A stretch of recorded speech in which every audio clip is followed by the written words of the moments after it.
Mislim,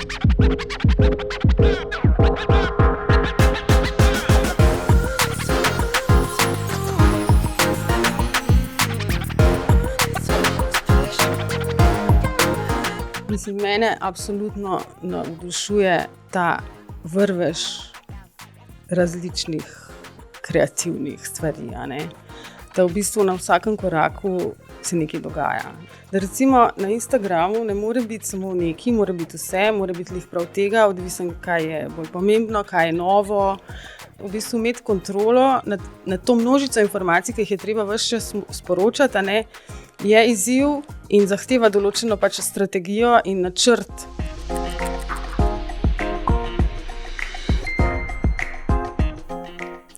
Lepo pozdravljeni v novi epizodi podcasta Metro minutke.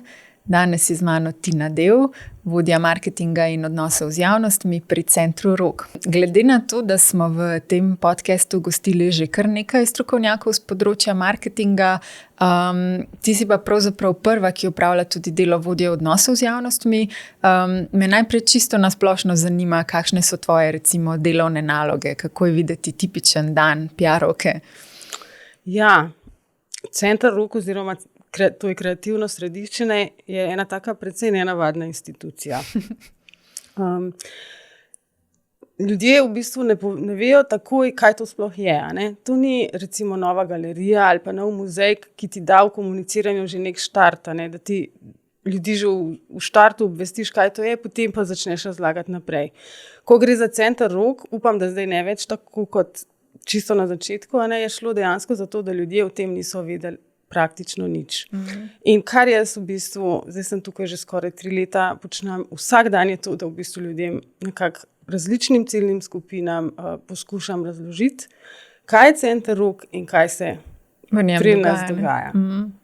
Mi imamo naša hiša je velika 9000 kvadratnih metrov, in zdaj mogoče že ta fizična velikost, nekaj pove o tem, da se mora tukaj pa res kar veliko dogajati. Tako da naš osrednji, srce hiše je 9 proizvodnih laboratorijev. To so v bistvu, če povemo malo bolj preprosto, delavnice. Od kuharske, mizarske, keramičarske, steklarske delavnice, kjer se izdeluje nakit. 9 jih je vseh skupaj. V njih poteka določen program, neki je kuriran program, torej recimo Lara, ti lahko prideš in se naučiš sešiti, zimski plašč. Sem že bila na eni šivalni delavnici, tako da to je en del. Drug način, kako sodeluješ s Centrom Rog, je pa, da prideš na odprti termin in samostojno v bistvu razvijaš en svoj projekt. Torej, ves ta program, ki se dogaja v Centru Rog, mi komuniciramo pa v vseh mogočih kanalih. Od teh klasičnih, v smislu nekih PR sporočil, družbenih omrežij, oglasov, plakatov in tako naprej. In tudi poskušamo ves čas dobiti tudi neke nove, drugačne pristope, kako povedati ljudem, kaj se v naši hiši dogaja, ker mi dejansko rabimo za to več prostora, ker moramo res veliko razložiti. Tako da enega bi mogoče omenili ali pa 2, recimo to so vodstva po naši hiši. Mi smo z vodstvi začeli že, ko je bilo tam samo gradbišče, in smo ljudi lepo opremili s čeladami, naročili smo jih, da ne smejo priti v japonkah in smo lepo skupine vodili med delavci, med tem, ko se je ta zgodba rojevala na lokaciji. In s temi vodstvi, recimo zdaj res intenzivno nadaljujemo. Jaz ne vem zdaj točne številke, ampak to je 1000 ljudi, ki pride k nam in v bistvu jih popeljamo po celem prostoru in razložimo, kaj se kje dogaja, kdo tukaj dela, kakšen je sistem in tako naprej. Se pravi, čeprav razumem, ti skrbiš za različne aktivnosti, ki ljudem približajo delovanje centra, skrbiš za sporočila za javnost, verjetno tudi aktivnosti na družbenih omrežjih, ali je to domena koga drugega? Ja, jaz sem zelo hvaležna za to eno mini marketing ekipo, tako da mi za družbena omrežja v bistvu pomagata 2 kolegici. Ena od njih je zelo mlada in seveda smo ji namenili upravljanje našega TikTok profila. In mislim, da smo zelo aktivni na tem profilu in tudi mislim, da kar kreativni. In to počne ta mlajša kolegica, potem pa ostalo pa jaz delam. Družbena omrežja nekako prepuščam, v smislu izvedbe nekako pa tudi jaz nekako držim roko, no, kaj se objavlja, kaj se dogaja. Ja. Ti imaš v bistvu dolga leta izkušenj v medijih. Ne? Med drugim si bila urednica revij, kot sta Elle in Cosmopolitan, vodila si odnose z javnostmi v več institucijah, med drugim na založbi Beletrina, zelo aktivna si bila tudi s svojim blogom. Tako da me zanima, v čem je v bistvu delo na področju odnosov z javnostmi specifično v primerjavi s temi drugimi medijskimi vlogami. Ja, se mi zdi, da v medijih,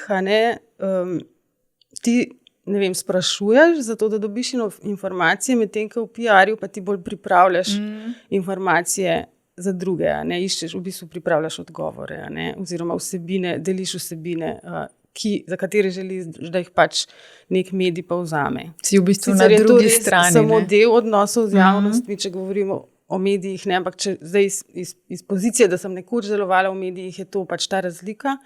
Je pa dejstvo, in to jaz mislim, da veliko ljudi, ki je presedlalo iz novinarstva v PR, imajo eno res dobro izhodiščno pozicijo, ker pač poznajo medije, in nekako razumejo, kaj novinarji želijo. Jaz ne vem, zadnje čase, ker jih je precej malo, tudi vem, kaj in mogoče tudi malo več lahko pripravim, vsebin, da imajo malo manj dela. In to je pač ena pozicija, ena prednost in zato je mogoče tudi ta prehod bil dosti naraven, ker se je bilo v bistvu treba postaviti samo na drugo stran, na nasprotno stran. Pogledati to, kar si prej počel z druge perspektive. Tako, v bistvu. Tako. Če se ne motim, si del ekipe Centra Rok od samega začetka, kako si v bistvu prišla zraven, pa kaj ti je zdaj po nekaj časa najbolj všeč pri tem delu? Ja, zdaj projekt Centra Rok je v resnici ni toliko mlad, kot ljudje vejo, večina, ker to se vse že začelo v FabLabu. FabLab je pa en tak mini kiosk na Ljubljanici, na Petkovškem nabrežju, ki je v bistvu en tak prototip za cel Center Roka. Tam se je v bistvu je združenih bilo na en način vseh teh 9 delavnic. Ampak jaz sem pa prišla v ta javni zavod eno leto recimo pred odprtjem v tistih največjih gradbenih posegih in tako naprej, za kar sem res hvaležna, ker sem lahko res poznala, kaj to bo, ker sem bila tudi del nekega strateškega načrtovanja, v smislu in programa in komuniciranja. In sem potem, smo čakali, da se bo odprl in pol štartali lahko res z izdelanimi strategijami, kaj bomo naredili.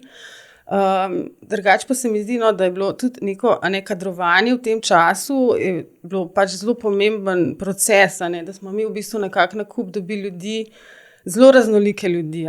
Pri nas delajo od, mizarjev do recimo mene, ki sem PR-ovka, do kuharjev in tako naprej, in smo pač morali te ljudi nekako na kup najdeti. Jaz sem se prijavila na razpis, in sem potem pač prišla na razgovor in so se odločili zame, za kar sem hvaležna, ker to je res, mislim, da je to najbolj dinamično delo, kar sem ga do zdaj upravljala.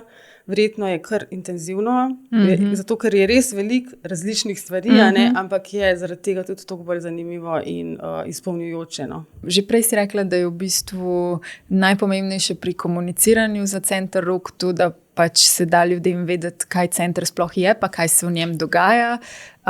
Kateri so še kakšni drugi izzivi, mogoče, s katerimi se srečuješ pri komuniciranju ali pa pač delu z mediji in tako dalje? Zdaj, če si predstavljate, da se pri nas lahko ob enem dogaja, tečaj izdelave stola iz masivnega lesa, kuharska delavnica, na kateri izdelujejo suši, v prvem nadstropju je konferenca, potem v studijih je 20 različnih kreativcev, ki vsak razvija neko totalno zanimivo zadevo. Na obisku je 5 rezidentov iz tujine, ker v Centru Rok je tudi 5 stanovanj, v katere sprejemamo tuje oblikovalce, ki potem pri nas nekaj ustvarjajo, delijo svoje znanje in v zameno lahko tudi naši oblikovalci, dizajnerji potem odidejo v tujino. Tako da vse to je lahko v enem trenutku. Potem imamo pa še kavarno, pa imamo trgovince, ki prodajajo lokalne izdelke, v glavnem zelo velika veliko dejavnosti lahko tudi na isti dan. In zdaj, kar je izziv, je to, da je treba v bistvu te stvari uravnotežiti. Da recimo na Instagramu ne more biti samo nekaj, mora biti vse, mora biti lih prav tega, odvisno, kaj je bolj pomembno, kaj je novo, česar se še nismo lotili in tako naprej. Tako da to, v bistvu imeti kontrolo nad to množico informacij, ki jih je treba ves čas sporočati, je izziv in zahteva določeno pač strategijo in načrt. Tako da jaz recimo tudi za cel mesec absolutno vem, kaj bomo v posameznem obdobju komunicirali in kaj je zdaj tisto, kar je treba bolj poudarjati, kje recimo mogoče je zasedenost manjša, pa je treba pridobiti še nove uporabnike in tako naprej. To je sigurno izziv, ki ga mogoče v eni dejavnosti, ki je pač bolj ozka, ni. V tem smislu ni. Ja, si predstavljam, ja. Sama si v bistvu ravno kar rekla, kaj vse se lahko hkrati dogaja na enem mestu, od delavnic, dogodkov, kavarne, konec koncev tudi nove knjižnične enote, pa ne vem, prostor za učenje imate tudi za dijake in študente. Kaj pa je tisto, kar znotraj centra najbolj, nagovarja ali pa navdušuje tebe osebno? Mislim, mene absolutno navdušuje ta vrvež različnih kreativnih stvari. Da v bistvu na vsakem koraku se nekaj dogaja. Na vsakem koraku srečaš zanimive ljudi. Pri nas se tudi, recimo, kar se je dejansko izkazalo, da zahajajo sem vse generacije. Ampak ljudje zelo radi rečejo, da so za vse generacije. Ampak pri nas res srečaš, otroka, ki je prišel na delavnico, izdelave obeska s 3D printerjem in gospo, ki je prišla na krožek klekljanja, za njo pa hodi študentka, ki bi tudi rada se naučila klekljati in jo bo potem zdaj ta kolegica starejša pač tega tudi, ji bo mogoče kakšno znanje tudi predala. Tako da ta raznolikost, ki se je definitivno pokazala, to me res navdušuje in to je tudi, lahko si predstavljaš, kakšna bogata vsebina je to in kakšno darilo, je v resnici to za enega komunikatorja. Da se ne ukvarjaš s tem, kaj boš povedal, ampak v bistvu s tem, kako boš vse povedal, pa da boš imel za vse dovolj prostora, pa dovolj kanalov. To je pač res nekaj, kar navdušuje ne samo mene, navdušuje tudi uporabnike. Zato pa je res to, center Rok je poln vsak dan. Ja, da nimaš premalo vsebin za komuniciranje, ampak v bistvu preveč. Zdaj pa upam, da ti to vprašanje za konec ne bo preveč v izziv, ampak v bistvu me zanima, kaj v Rogu načrtujete v prihodnjih mesecih. Vsega ne boš mogla omeniti, ker si že sama rekla, tako da mogoče par stvari, ki se jih ti najbolj veseliš. Ja, bom kar izpostavila naš letni festival, to so Rok Design dnevi, ki v bistvu se zgodijo vsako leto novembra in so sestavljeni iz 3 delov. Eden je Rok Kreaton, to je tak oblikovalski šprint, na katerega povabimo mlade do 30 let in to pomeni, da oni 48 ur v naših labih ustvarjajo in na koncu tudi to, kar so naredili, razstavijo. Delajo pod nadzorom 5 mentorjev iz celega sveta, tudi je mednarodni kreaton, tako da smo že lani imeli še iz Afrike, iz Evrope, iz vse posod pač udeležence in to je pač namenjeno mladim in je res to eno tako, to je 48 ur non-stop in je res eno tako ustvarjalno mednarodno vzdušje, ki je v navdih potem tudi vsem nam. Drugi del festivala Rok Design dnevi je potem naša letna produkcijska razstava Rok Expo, na kateri pokažemo, kaj se je v celem letu izdelalo v naših delavnicah. Torej, predstavijo se tako uporabniki, ki za hobi prihajajo recimo v delavnico za nakit ali pa v delavnico, kjer se izdeluje keramika in potem, če je njihov izdelek, mi imamo zato pač tudi, to je kuriran program vseeno, če je njihov izdelek res poseben in nam je všeč, naši komisiji všeč, ga potem razstavimo na razstavi, do bolj profesionalnih uporabnikov, ki pa razvijajo že kakšne res kar hude prototipe in recimo modne kolekcije, pohištvo, pri nas recimo zdaj razvijajo, električni čoln, take stvari, mislim, tudi to je pač dobi mesto na tej razstavi. Super. No, potem je pa še tretji del, to je pa Rock Forum, to je pa v bistvu konferenca sorodnih institucij, na to konferenco pa povabimo strokovnjake iz tujine, ki potem razpravljajo o stvarih, o tem, kar mi v Rogu delamo. To je pa pol v bistvu mogoče malo bolj strokovni del celega festivala. Drugače bo pa otvoritev te razstave Rock Expo potem 12. novembra in tega se mi vsi zelo veselimo, ker to na nek način pokaže, kaj smo mi celo leto delali, ker bi si seveda želimo, da to tudi javnost lahko vidi, ne samo, da se to ne skriva samo pod pulti delavnic.